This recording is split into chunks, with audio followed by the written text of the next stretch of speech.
إذا وقعت الواقعة ليس لوقعتها كاذبة خافضة رافعة إذا رجت الأرض رجا وبست الجبال بسا فكانت هباء منبثا وكنتم أزواجا ثلاثة فأصحاب الميمنة ما أصحاب الميمنة وأصحاب المشأمة ما أصحاب المشأمة والسابقون السابقون أولئك المقربون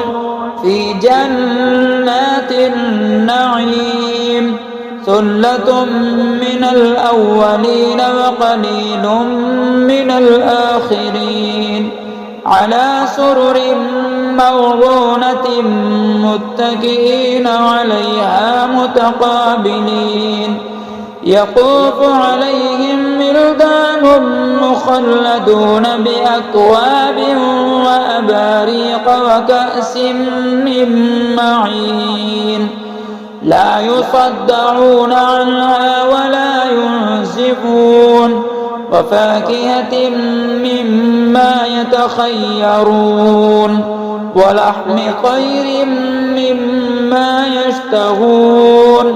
وحور عين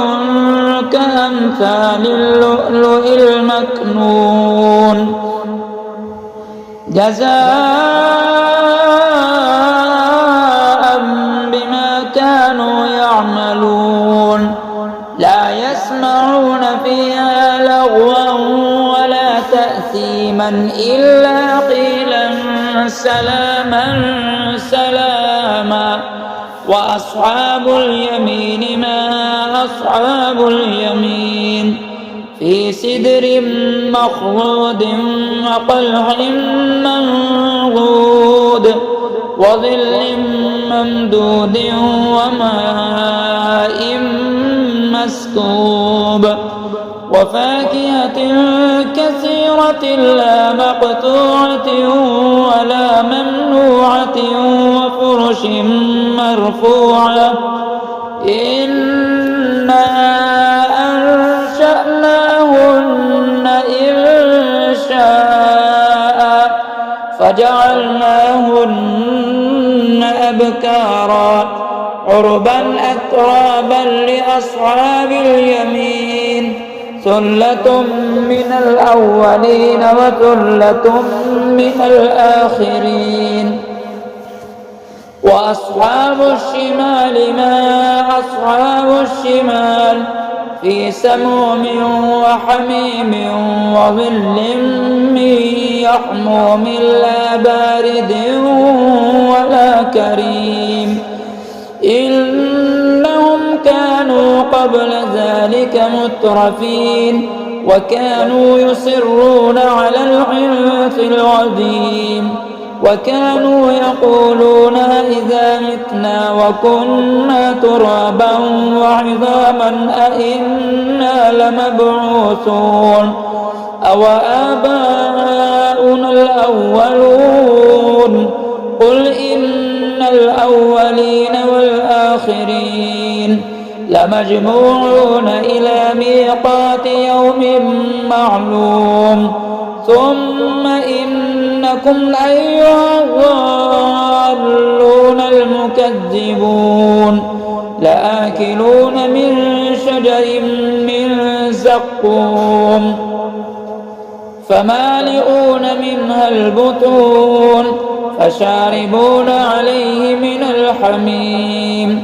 فشاربون شرب الهيم هذا نزلهم يوم الدين نحن خلقناكم فلولا تصدقون أفرأيتم ما تمنون أأنتم تخلقونه أم نحن الخالقون نحن قدرنا بينكم الموت وما نحن بمسبوقين على أن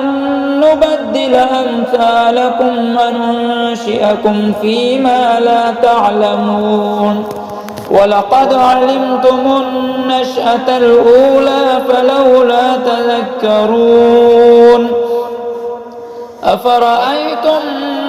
ما تحرثون أأنتم تزرعونه أم نحن الزارعون لو نشاء لجعلناه حطاما فظلتم تفكهون إنا لمغرمون بل نحن محرومون أفرأيتم الماء الذي تشربون أأنتم أنزلتموه من المزن أم نحن المنزلون لو نشاء جعلناه أجاجا فلولا تشكرون أفرأيتم النار التي تورون أأنتم أنشأتم شجرتها أم نحن المنشئون نحن جعلناها تذكرة ومتاعا للمقوين فسبح باسم ربك العظيم فلا أقسم بمواقع النجوم وإنه لقسم لو تعلمون عظيم إنه لقرآن كريم في كتاب مكنون لا يمسه إلا المطهرون تنزيل من رب العالمين أفبهذا الحديث أنتم مدهنون وتجعلون رزقكم أنكم تكذبون